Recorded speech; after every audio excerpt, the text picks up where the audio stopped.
Bismillahirrahmanirrahim. Baiklah. Assalamualaikum warahmatullahi wabarakatuh.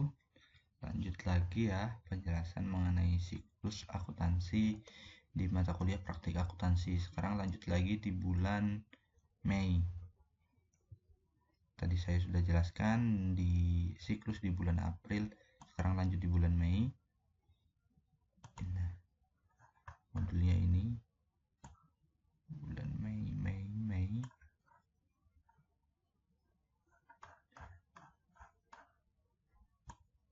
Craftsman Tyler ini. Baik, di bulan Mei dimulai dari tanggal 3 memberi perlengkapan Tyler, gunting, penggaris, benang, obras. Nah, pokoknya perlengkapan di tanggal 3 ini senilai 1.200.000 secara tunai.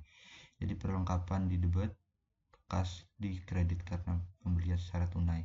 Di tanggal 5 menerima pelunasan atas transaksi di tanggal 27. Jadi di bulan April ada transaksi yang belum kebayar, jadi dibayar di bulan Mei. Ini piutang datang yang berkurang, tambahnya kas karena tunai. Nah, di tanggal 6 ada menerima jasa nih. Dari mulai baju, ada yang tunai. Oh, semua tunai ternyata. Jadi di sini kas terhadap pendapatan jasa karena tunai semua, tidak ada piutangnya. Lanjut di 86, di tanggal 8 menerima pelunasan transaksi. Jadi masih ada transaksi yang belum dibayar semua di bulan April. Kali ini dilunasi lagi di atas transaksi tanggal 27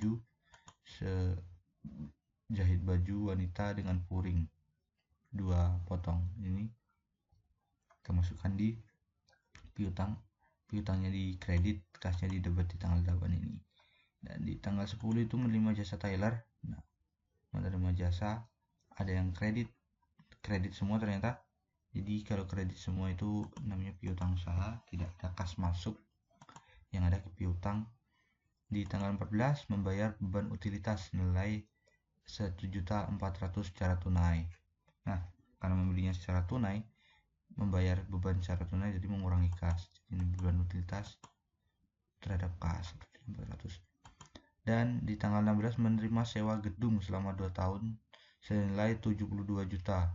Nah, ini menerima sewa gedung, jadi ini kas karena secara tunai selama 2 tahun itu pendapatan sewa.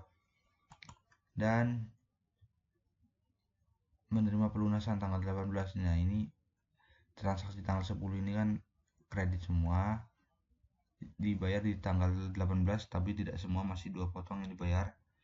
Itu 18 Mei, jadi kas mengurangi piutang terhadap piutang.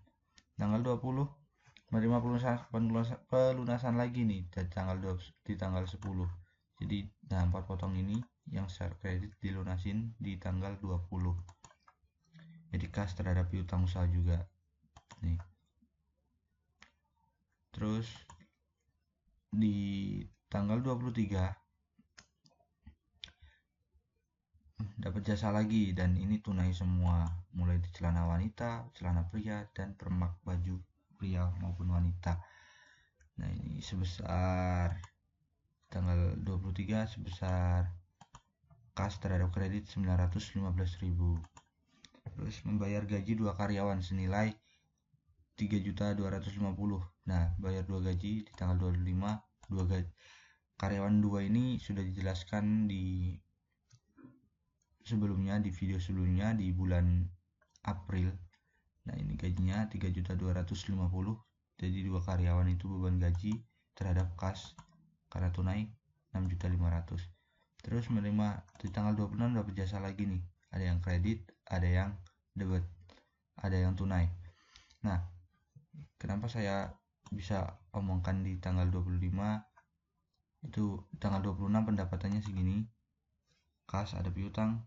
Nah, karena sudah dijelaskan juga di bulan sebelum, di video sebelumnya, bahwa harga permak lapis, permak baju, bikin celana, ini udah dijelaskan di video sebelumnya. Dan di tanggal 27 ada pengambilan uang untuk keperluan pribadi atau prive sebesar 1.300.000. Jadi prive terhadap kas di tanggal 27. Terus menerima atas pelunasan. Nah, tanggal 26 ini ada pelunasan di tanggal 30, jadi kas terhadap piutang usaha. Total balance-nya 90.885.000. Di buku besar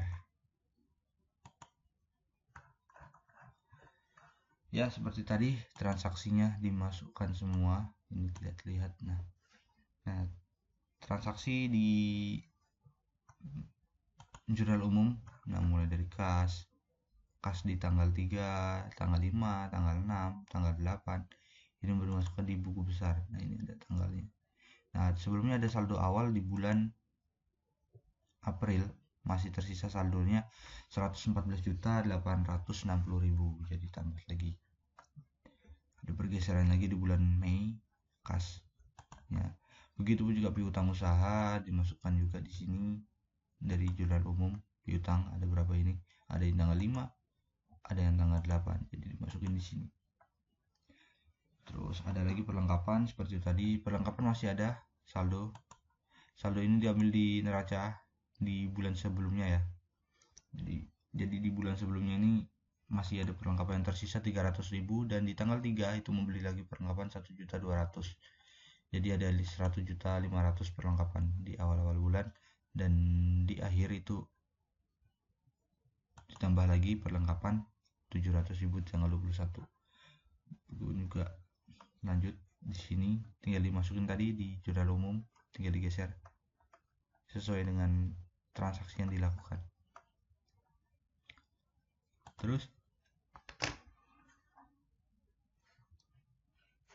setelah transaksi apapun yang ada di buku besar yang melalui jurnal umum dimasukkan di neraca saldo. Nah kasnya kok bisa 180 juta. Nah dilihat di sini, di nilai akhir di buku besar 180.735.000. Nah ini 735.000. Begitupun seterusnya dimasukkan di sini semua di neraca saldo transaksi di buku besar, hasil transaksi dari jurnal umum. Oke.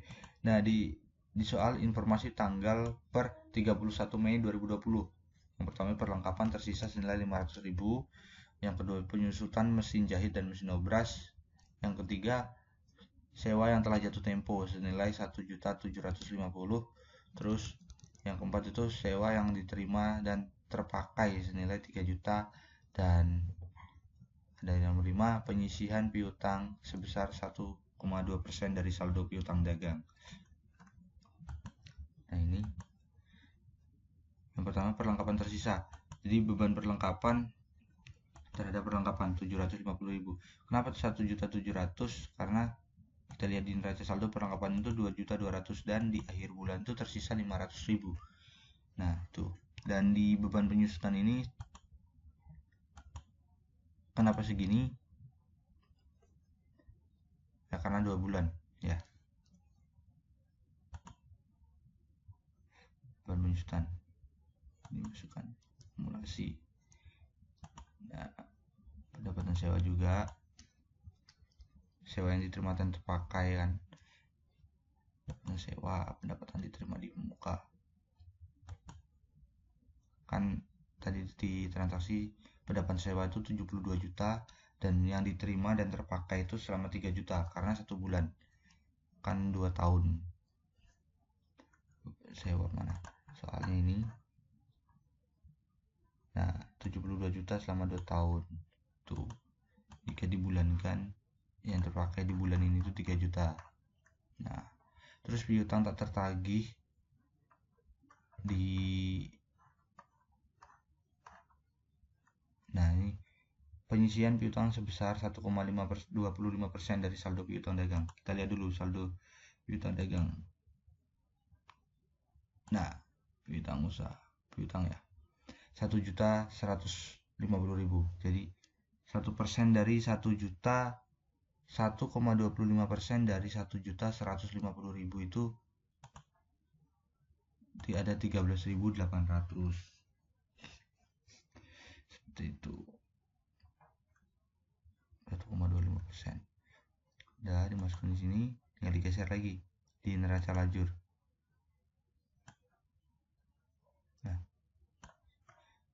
Craftsman Tailor neraca lajur.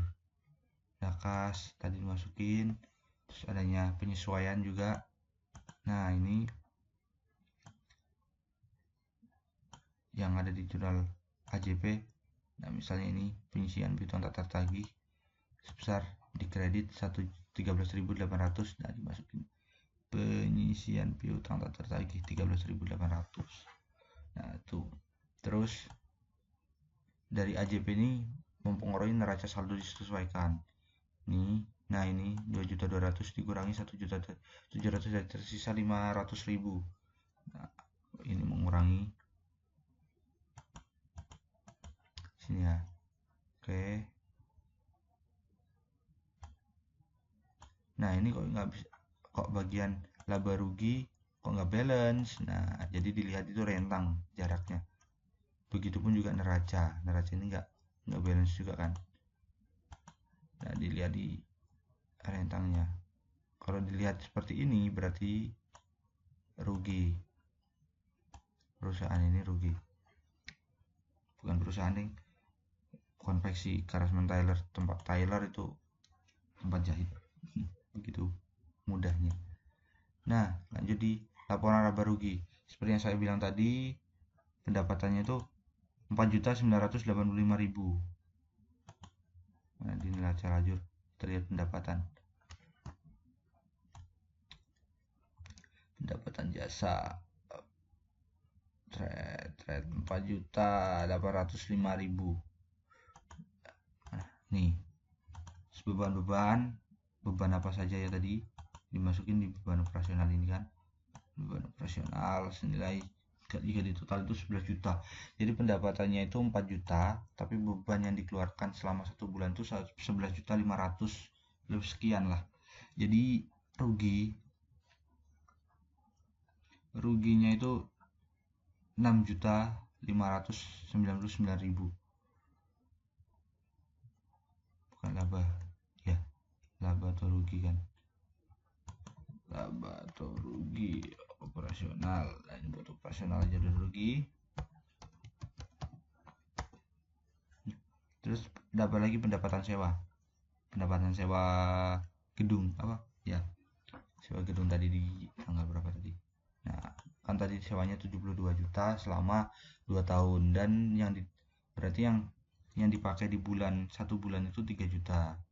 Nah, berkurang nih jadi tadi rugi 6 juta 500 sekian. Terus karena ada pendapatan sewa juga sebesar 3 juta, jadi berkurang kerugiannya itu 3 juta sekian, 3.599.000 sekian. Seperti itu. Laporan perubahan modal. Nah, ini ya, modal kita lihat di laba rugi, di kolom neraca, di neraca lajur 193.229.166 rupiah. Nah, ini kan. Terus karena ruginya tadi ada 3.500 sekian, dan juga ada prive. Nah, prive ini juga mempengaruhi perubahan ekuitas atau modal sebesar 1.300.000. Jadi total ini rugi sama privenya sekitar 4.800 sekian. Jadi modalnya berkurang lagi menjadi 188.329.533 rupiah. Lanjut di neraca. Kecil sekali. Neraca ini kita masukkan neraca tadi. Nah, akun aktiva aset. Nah, akun aktiva tadi dimasukin semua. Aktiva itu ada aktivanya totalnya itu 257.329.533 rupiah, dan modal dan pendapatan diterima di muka dari sewa gedung senilai 69 juta ditambah dengan modal. Nah, ini balance ya 257 juta sekian. Lanjut di jurnal penutup. pendapatan sewa dan pendapatan jasa juga, dan pendapatan sewa ini ya kita lihat tadi pendapatan jasanya segitu sekitar 4.900.000, dan pendapatan sewa dari sewa gedung tadi selama 1 bulan yang dipakai itu 3 juta. Jadi ini pendapatan ditutup dengan ikhtisar laba rugi. Begitupun juga beban, terus modal menutup revolve, dan modal juga menutup untuk ikhtisar laba rugi. Total balance-nya 24.469.266 rupiah. Jurnal penutup neraca saldo setelah penutupan, dan dimasukkan kas, ada kita ambil di neraca lajur lah. Nah, di neraca lajur tadi dimasukin di sini semua akun-akun yang masuk di dalam neraca saldo itu. Kok modalnya jadi segini? Nah, kita lihat di laporan perubahan modal. Nah, ini 188 juta. Jadi dimasukin di sini. Jadi bukan lagi 190-an juta ya. Gitu. Oke. Setelah neraca saldo setelah penutup di bulan Mei, ke jurnal pembalik. Nah, ini akun-akun yang dibalik. Kita lihat di AJB ya. Ini karena ini beban, kelengkapan nggak dibalik, nggak masuk di jurnal pembalik. Jadi hanya dari ini, hanya ada ini 2 transaksi ini yang masuk di jurnal pembalik. Oke. Jadi yang tadinya beban sewa ini di debit, sekarang dibalik menjadi di kredit. Seperti itu. Balik lagi di awal. Nah, jurnal pembalik ini di 1 Juni. Ya, sekian transaksi. Ya, ini balance 70.750.000. Oke, ya sekian yang dapat saya sampaikan terkait dengan siklus akuntansi perusahaan jasa di bulan Craftsman Tyler punyanya Nona Saadah di bulan Mei kurang lebihnya. Mohon maaf. Assalamualaikum warahmatullahi wabarakatuh.